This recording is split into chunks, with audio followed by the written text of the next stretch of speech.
శ్రీదేవి లేదు అనుకోవడం అనేది ఊహించలే విధంగా ఉంది. ఎంత మంచి ఆర్టిస్టు. చిన్నప్పటి నుంచి ప్రతి క్యారెక్టర్లో కూడా క్యారెక్టర్ కనిపించింది కానీ శ్రీదేవి కనిపించలేదు. చాలా గొప్ప ఆర్టిస్ట్, మామూలు కాదు. అది 16 ఏళ్ళ అమ్మాయి అలాంటి సినిమాలు, కొన్ని సినిమాల్లో ఆ క్యారెక్టర్ ఇంకెవరన్నా చేయగలరా అని అనిపించేంత గొప్పగా చేసింది. నాతో పాటు 4-5 సినిమాలు చేసింది. పులిబిడ్డ, త్రిశూలం, బాబులగడ దెబ్బ, అడవి సింహాలు ఇలాంటి సినిమాలు చేసింది. చేసినప్పుడు సినిమా చేస్తున్నప్పుడు కూడా ఖాళీగా ఉన్నప్పుడు ఊరికే సరదాగా ఎప్పుడైనా జోక్ చేయడం తప్ప మిగతా క్యారెక్టర్ గురించి, సినిమా గురించి మంచి మంచి క్యారెక్టర్లు చేయాలి, ఇలాంటి క్యారెక్టర్ చేయాలి, అలాంటి క్యారెక్టర్ చేయాలని ఇప్పుడు మాట్లాడేది తప్ప వేరే అనవసరమైన విషయాలు మాట్లాడేది కాదు. పెద్దలాంటి విపరీతమైన గౌరవం. నేను వెళ్ళేటప్పటికి లేచి నుంచి నమస్కారం చేసి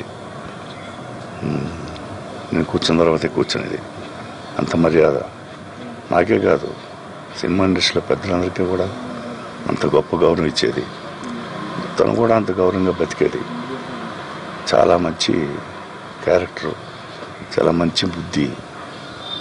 ఇంకా ఆర్టిస్ట్గా చెప్పాల్సి వస్తే ఇంకా చెప్పలేనంత గొప్ప ఆర్టిస్ట్. అన్కంపేరబుల్. చేస్తే ఇంకా కంపేర్ చేయాలంటే సావిత్రి, భానుమతి వాళ్ళతో కంపేర్ చేయాలి తప్ప ఇంకా ఎవరితోటి కంపేర్ చేసి లేదు. చాలా షాకింగ్ టు ద ఇండస్ట్రీ, సినిమాకి, సినిమా ఫీల్డ్కి. ఇంకా మంచి మంచి క్యారెక్టర్లు ఇప్పుడు తయారు చేస్తున్నారు. ఆవిడ మీద మిడిల్ ఏజ్ క్యారెక్టర్లు చేయాలని చేస్తే ఆ ఇంగ్లీషు ఆ సినిమా తర్వాత మంచి సినిమాలు చేయాలని ఆవిడ చేయించుకోవాలని రైటర్లు, డైరెక్టర్లు చాలామంది నాకు తెలుసు తయారు చేస్తున్నారు కథలు. ఆ కథ ఆ మధ్యన ఒక కథ కూడా వింది, చేస్తున్నాను కూడా చెప్పింది. ఒక మ్యారేజ్ కలిసినప్పుడు నేను చెప్పాను, నువ్వు రావాలమ్మా మళ్ళీ అంటే, తప్పకుండా మీ 50 years ఫంక్షన్కి నేను తప్పకుండా వస్తాను. తనే బోని కపూర్ ఇద్దరు కూడా చాలా ప్రామిస్ చేశారు. అంత గొప్పగా తనే మాట్లాడి ముందు తనే వస్తానని నేను అడగకుండా చెప్పడం ఆ అమ్మాయి గొప్పతనం. అటువంటి శ్రీదేవి వాళ్ళు లేదంటే నాకు చాలా షాకింగ్గా ఉంది. షాకింగ్ సినిమా ఇండస్ట్రీకే, మొత్తం ఇండియన్ సినిమా ఇండస్ట్రీ, హిందీ కాదు, తెలుగు కాదు, తమిళ కాదు, మలయాళం కాదు, అన్ని సినిమాల్లోనే యాక్ట్ చేసింది. అన్ని లాంగ్వేజ్లోనే యాక్ట్ చేసింది. అన్ని లాంగ్వేజ్లోనే అంత పేరు తెచ్చుకుంది. అటువంటి శ్రీదేవి లేదంటే ఇండస్ట్రీకి చాలా పెద్ద లాస్. పాప ఆ పిల్లలు ఇద్దరు ఇప్పుడే పైకి వస్తున్నారు.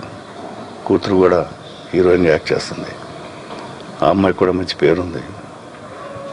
తన పిల్లలు భవిష్యత్తు చూడకుండా ఆవిడ అలా వెళ్ళిపోవడం అనేది చాలా దురదృష్టకరం.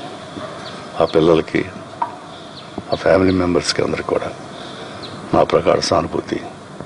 ఆ అమ్మాయికి ఆత్మ శాంతి కలగాలని దేవుని కోరుకుంటున్నాను. మీరు నటించిన చిత్రాలు త్రిశూలంలో 3 హీరోయిన్లతో తను ఒక హీరోయిన్ కదా సార్? అవును. ఎలా తోటి హీరోయిన్ ఎలా ఉండేది శ్రీదేవి? అసలు శ్రీదేవి అంటే పక్క ఆర్టిస్టులు తను డామినేట్ చేస్తారనో లేదా ఒక ఈగో అలాంటివి ఏమి లేవు మనిషికి.